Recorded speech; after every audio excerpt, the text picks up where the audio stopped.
Hello everyone, Hitesh here. Today we're gonna talk about the movie Pirates of the Caribbean, Death Man Tale, No Tales.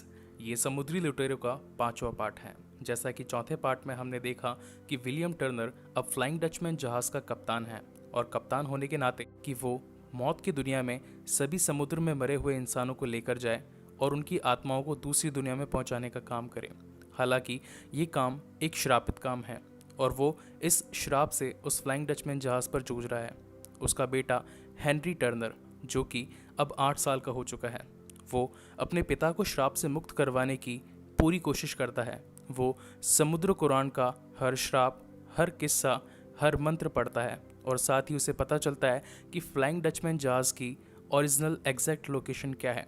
वो काफ़ी मेहनत के साथ में उस समुद्र में उस लोकेशन को ढूंढ लेता है जहाँ पर फ्लाइंग डचमैन जहाज़ मौजूद होता है। फ्लाइंग डचमैन जहाज़ पर पहुंचने के बाद में उसे उसके पिता यानी कि विलियम टर्नर मिलते हैं। वो अपने पिता से मिलकर काफ़ी खुश होता है और साथ ही उन्हें ये भी कहता है कि मैं आपको इस श्राप से मुक्त करवाऊंगा। तब विलियम टर्नर कहता है कि इस श्राप से निकलने का कोई भी रास्ता नहीं है। तभी वहाँ पर हेनरी कहता है कि एक रास्ता ज़रूर है, वो रास्ता है परम शक्ति का त्रिशूल। परम शक्ति के त्रिशूल से सारे श्राप मिट जाते हैं और इसी की मदद से मैं आपको अपनी दुनिया में वापस लेकर आऊँगा। लेकिन तभी विलियम टर्नर उसे अपना एक ताबीज़ देता है और उसे वहाँ से जाने के लिए कहता है और कहता है कि ये काम कभी नहीं हो सकता, तुम यहाँ से चले जाओ और अपनी जान यहाँ से बचाओ। वहाँ के लोग आते ही होंगे और तुम्हें पकड़ लेंगे और मैं नहीं चाहता कि तुम्हें कुछ भी नुकसान हो। वो हेनरी को अपने गले लगाता है और वापस से ऊपर उसकी दुनिया में भेज देता है। यहाँ से कहानी बढ़ती है 9 साल आगे। अब हेनरी 17 साल का हो चुका है। वो एक मोरेक जहाज़ पर काम करता है। तभी हम देखते हैं कि मोरेक जहाज़ पर कुछ समुद्री लुटेरों का हमला होता है। तो हेनरी उन सभी को कहता है कि ये जहाज़ी हमें शैतानी त्रिकोण की ओर मोड़ने की कोशिश कर रहे हैं। शैतानी त्रिकोण वो जगह है जहाँ से कोई भी जहाज़ बचकर वापस नहीं आ सकता। तभी वहाँ का कप्तान उससे कहता है कि तुम हमें अब जहाज़ चलाना सिखाओगे, इसे पकड़कर बंदी बना लो और जाकर नीचे कारागार में बंद कर दो। जब उसे कारागार में ले जाया जाता है तो वहाँ पर एक बूढ़ा आदमी होता है जिसे जैक स्पैरो की तस्वीर दिखाई देती है। वो कहता है कि जैक स्पैरो अब सेंट मार्टिन में है। दूसरी तरफ हम देखते हैं कि उनका जहाज़ शैतानी त्रिकोण के अंदर एंट्री करता है। वहाँ पर पहुँचने से उन्हें पता चलता है कि वहाँ की ज़मीन काफ़ी पथरीली है और उसी पथरीली ज़मीन से टकराकर उनके जहाज़ के नीचे की सतह टूट जाती है और पूरे जहाज़ पर अफरा तफरी मच जाती है। साथ ही हम देखते हैं कि उन्हें सामने की तरफ एक खंडर जहाज़ दिखता है जो उन्हीं की तरफ आ रहा होता है। थोड़ी देर में हम देखते हैं कि उस खंडर जहाज़ में से कुछ भूतिया प्रेत निकल कर आते हैं और उन जहाज़ियों पर हमला कर देते हैं। तभी वहाँ पर उनका एक सरदार आता है जिसका नाम होता है सालाज़ार। सालाज़ार उस मोरेक जहाज़ के सभी नाविकों, सभी सैनिकों को मार देता है और पहुंचता है सीधा नीचे कारागार में। तब वहां पर उसे हेनरी टर्नर मिलता है। सालाज़ार हेनरी से कहता है कि मुझे जैक स्पैरो की तलाश है, अगर तुम उसे मेरे लिए ढूंढ पाओगे तो मैं तुम्हें यहाँ से ज़िंदा जाने दूंगा। तो हेनरी पूछता है कि आखिर तुम उसकी तलाश क्यों है। तो सालाज़ार कहता है कि उसके पास में है वो दिशा यंत्र। जैक स्पैरो का दिशा यंत्र है हमारी मुक्ति का मूल मंत्र। अगले सीन में हम देखते हैं कि हेनरी टर्नर सेंट मार्टिन पहुंचता है। सेंट मार्टिन पहुंचकर उसे पता चलता है कि वहां पर एक लड़की है जिसका नाम है करीना स्मिथ। उसे कुछ सैनिकों ने अपने जेल में बंदी बनाकर रखा होता है। साथ ही जेल के सभी सैनिक कहते हैं कि करीना स्मिथ, जो कि एक जादूगरनी, एक डैन है, उसे आज के दिन फांसी दी जाएगी। तभी करीना कहती है कि मैं कोई जादूगरनी या मैं कोई डैन नहीं हूँ, मैं हूँ एक विज्ञान की छात्र। मेरे पास अपने पिता की अनजान डायरी और अपनी पहचान की तलाश के अलावा और कुछ भी नहीं है। तभी वो वहाँ से जेल का ताला तोड़ती है और वहाँ से भाग जाती है। तभी हम देखते हैं कि सेंट मार्टिन की एक शानदार बैंक का उद्घाटन होता है। उस बैंक के बारे में वहाँ के लोग ये बताते हैं कि यहाँ की एक तिजोरी जो कि काफ़ी मजबूत है, ना ही इसे चुराया जा सकता है और ना ही इसे तोड़ा जा सकता है। तभी हम देखते हैं कि उस तिजोरी के खोले जाने पर हमें वहाँ पर जैक स्पैरो मिलता है। जैक स्पैरो उस तिजोरी को वहाँ से चुराने के लिए आया होता है। तभी हम देखते हैं कि जैक स्पैरो के साथी, जो कि उस बैंक के पीछे घोड़ों के साथ में उस तिजोरी पर रस्सी बांधे खड़े थे, वहाँ से अपने घोड़ों को भगाना चालू करते हैं। नॉर्मली वहाँ से उन्हें तिजोरी निकालनी होती है, लेकिन तिजोरी उस बैंक में इस तरीके से फिट होती कि वो तिजोरी तो वहाँ से नहीं निकलती, लेकिन पूरा का पूरा बैंक वहाँ से सरकना चालू कर देता है। पूरा बैंक सरक कर पूरे सेंट मार्टिन के अंदर इधर से उधर घूमता फिरता रहता है। तभी हम देखते हैं कि जैक स्पैरो की मुलाकात उस लड़की करीना स्मिथ से होती है। करीना स्मिथ कहती है कि तुम भी मुझे अपने साथ ले लो, मुझे एक जहाज़ की ज़रूरत है और कुछ नाविकों की ज़रूरत है, मुझे परम शक्ति का त्रिशूल ढूंढना है। दूसरी तरफ हम देखते हैं कि जैक स्पैरो उस तिजोरी को चुराकर अपने सभी साथियों में उसका माल बांटने के लिए वहाँ पर पहुँचता है, लेकिन जैसे ही वो तिजोरी खोलता है तो वो तिजोरी उसे खाली मिलती है। सभी इस बात पर काफ़ी हैरान होते हैं और जैक स्पैरो के सभी साथी कहते हैं कि आज से हम तुम्हारे साथ काम नहीं करेंगे, क्योंकि ना तो अब तुम्हारे पास जहाज़ है और ना ही अब तुम्हारे अंदर दम। तभी जैक स्पैरो अपनी जेब से वो बोतल निकालता है जिसके अंदर उसका पुराना जहाज़ ब्लैक पल होता है। ब्लैक पल को देखकर जैक स्पैरो काफ़ी परेशान होता है। उस परेशानी के चलते जैक स्पैरो ये निर्णय करता है कि अब उसे उसके दोस्तों की कोई ज़रूरत नहीं है, वो यहीं सेंट मार्टिन में रहेगा और यहीं पर अपने जीवन का गुजारा करेगा। वो चलते चलते एक बियर बार के अंदर पहुंचता है। वो काफ़ी कीचड़ में सना हुआ होता है और जाकर बियर बार में देखता है तो उसके नाम के पर्चे पड़े होते हैं उस सेंट मार्टिन शहर में, जो कि जैक स्पैरो को ढूंढने और उसे जान से मारने के लिए काफ़ी थे। जैक स्पैरो वहाँ पर पहुँचता है और बारटेंडर को कहता है कि मुझे दारू पीनी है। वो पूछता है कि क्या तुम्हारे पास पैसे हैं, तो जैक स्पैरो कहता है कि मेरे पास पैसे तो नहीं हैं, लेकिन मेरे पास ये दिशा यंत्र है, तुम इसे लेकर मुझे एक पूरी बोतल दारू दे दो। जैसे ही जैक स्पैरो दारू के बदले अपना कंपास देता है, तभी हम देखते हैं कि एक तरीके से जैक स्पैरो ने अपने दिशा यंत्र के साथ में दगाबाजी करी होती है। इसी दगाबाजी के चलते वहाँ दूसरी तरफ सालाज़ार अपनी शैतानी त्रिकोण से आज़ाद हो जाता है और वहाँ से अपना आतंक मचाना शुरू करता है। वहाँ से निकलते ही वो 2-3 जहाज़ों को तबाह कर देता है और वो 2-3 जहाज़ होते हैं हेक्टर बारबोसा के।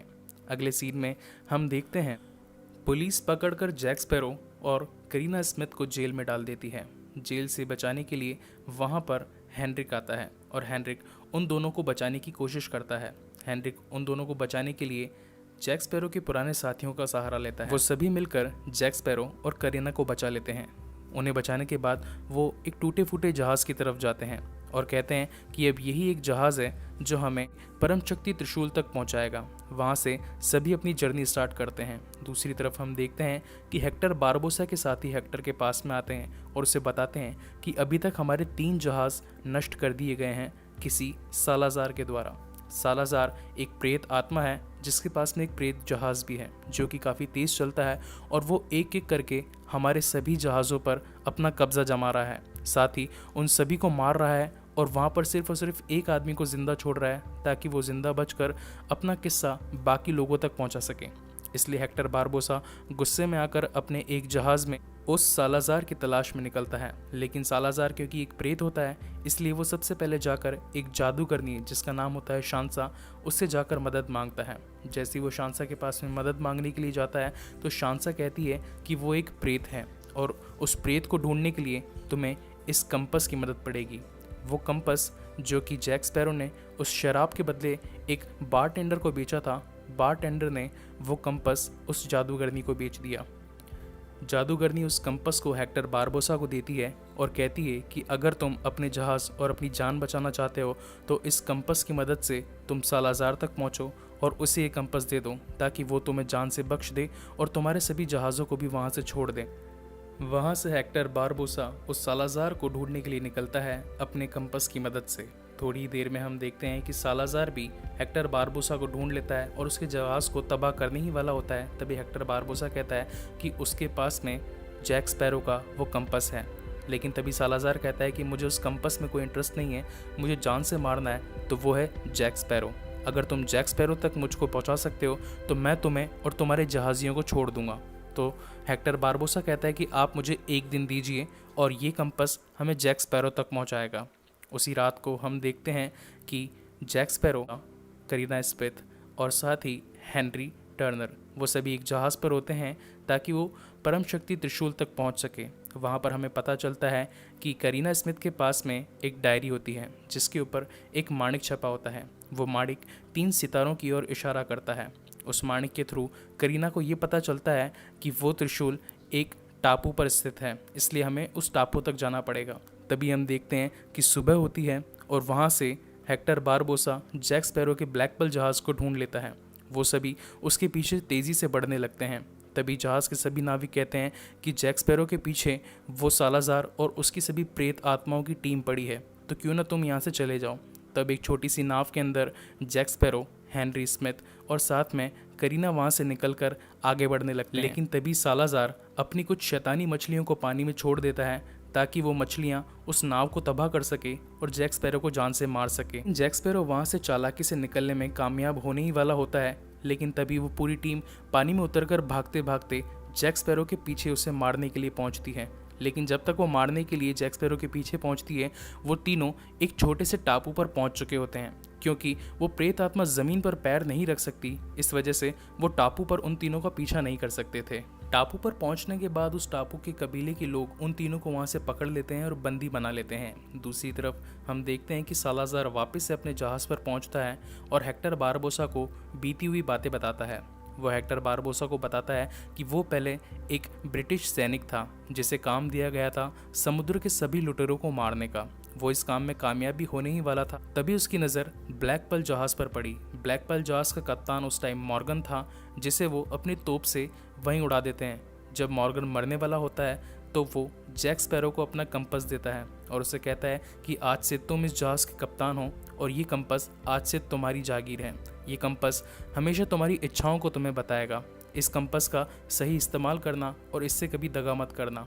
जैसे ही जैक स्पैरो उस कंपस को उठाता है तो कंपस में उसे शैतानी त्रिकोण का रास्ता दिखाई देता है। तो वो समझ जाता है कि यहाँ से बचने का सिर्फ वही एक रास्ता है और वो चिल्लाकर सालाज़ार को धमकी देता है कि सालाज़ार, अगर तुम मुझसे बचना चाहते हो तो मेरे पीछे मत आना और मैं तुम्हें तुम्हारी जान बख्श दूंगा। लेकिन सालाज़ार को ये सुनकर काफ़ी गुस्सा आता है और वो जैक स्पैरो के पीछे उसे मारने के लिए पहुंचता है। लेकिन जैक स्पैरो काफ़ी चालाक होता है।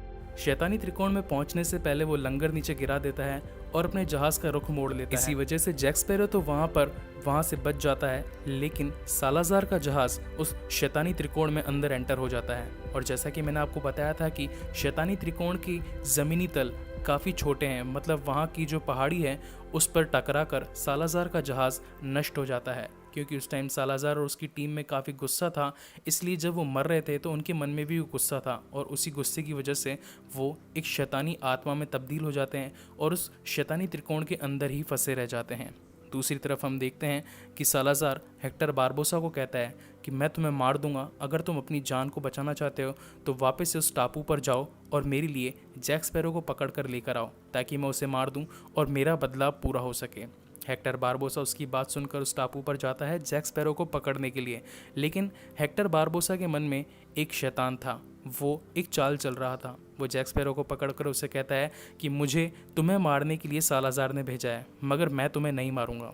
मैं चाहता हूँ कि तुम मुझे उस परम शक्ति के त्रिशूल तक पहुँचाओ जिससे मैं काफ़ी अमीर और काफ़ी ताकतवर बन जाऊँ।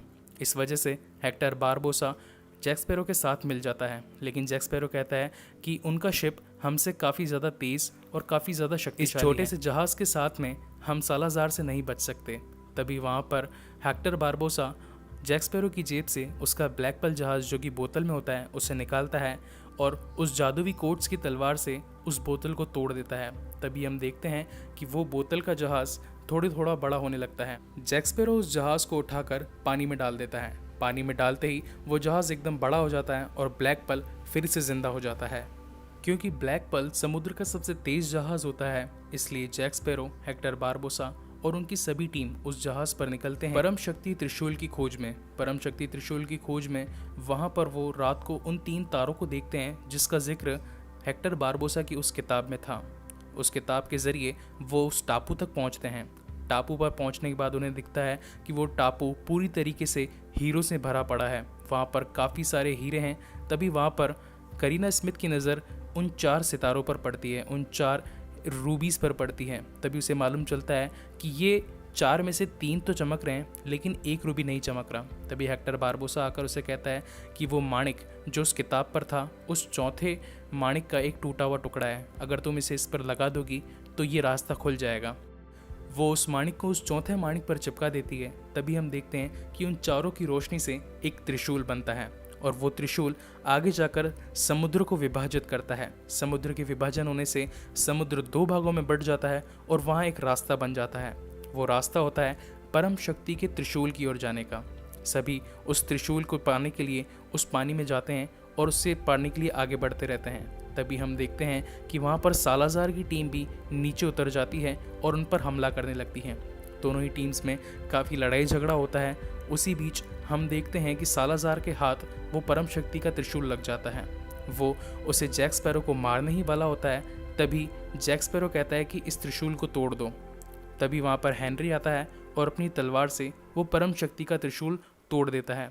उस त्रिशूल के टूटने से समुद्र में जितने भी श्राप थे वो सभी खत्म हो जाते हैं, क्योंकि अब श्राप खत्म हुए हैं। तो इसी वजह से सालाज़ार और उसकी टीम भी अब वापस से इंसानी रूप में आ जाती है, क्योंकि अब इंसान पानी में सांस नहीं ले सकते थे, इसलिए उसकी टीम पानी में से निकलकर उस विभाजन के बीच में आती है।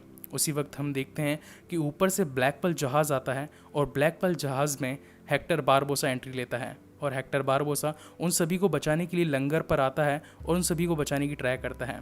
गाइस, मैं यहाँ पर आप सभी से एक बात ज़रूर कहना चाहता हूँ। हेक्टर बारबोसा और हैरी पॉटर के डम्बलडोर ये दोनों एक ही एक्टर हैं, और जिस तरीके से हैरी पॉटर के 6 पार्ट के अंदर डम्बलडोर ने अपनी छड़ी का जादू घुमाकर हैरी पॉटर को बचाया था, और उसी तरीके से हेक्टर बारबोसा के रूप में यहाँ पर पायरेट्स ऑफ द कैरिबियन की टीम को वापस से हेक्टर ने बचाया है।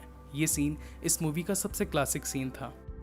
Hector Barbossa Jack Sparrow, Carina Smyth और साथी हेनरिक को बचाने के चक्कर में वहाँ से नीचे गिर जाता है और वहीं उसकी मौत हो जाती है। तीनों वहाँ से बचकर वापस से ब्लैक पर्ल जहाज़ पर आ जाते हैं, लेकिन उन्हें हेक्टर के मरने का काफ़ी दुख होता है। दूसरी तरफ हम देखते हैं कि हेनरी, जो कि अब उस श्राप को नष्ट कर चुका होता है, तो उसके पिता विलियम टर्नर वापस से उस फ्लाइंग डचमैन जहाज़ से अपनी दुनिया में वापस आ जाते हैं और वो मिलते हैं अपनी पत्नी से, जिसका नाम होता है एलिजाबेथ स्वान। दोनों मिलकर काफ़ी खुश होते हैं और हम देखते हैं एक हैप्पी एंडिंग। जैक स्पैरो को अपना पुराना जहाज़ ब्लैक पर्ल वापस से मिल चुका होता है और ये कहानी यहीं ख़त्म होती है। गाइस, आपको ये मूवी और ये कहानी कैसी लगी, प्लीज़ मुझे लाइक और कमेंट करके ज़रूर बताएं। यहाँ से अगले पार्ट्स के लिए मैं ट्वाइलाइट मूवी को चूज़ करने वाला हूँ, और मैं चाहता हूँ कि जिस तरीके से आपने इन मूवीज़ के ऊपर मुझे अपना सपोर्ट दिया है, आप सभी मुझे उस मूवी पर भी उतना ही सपोर्ट करेंगे। Thank you so much for watching this video.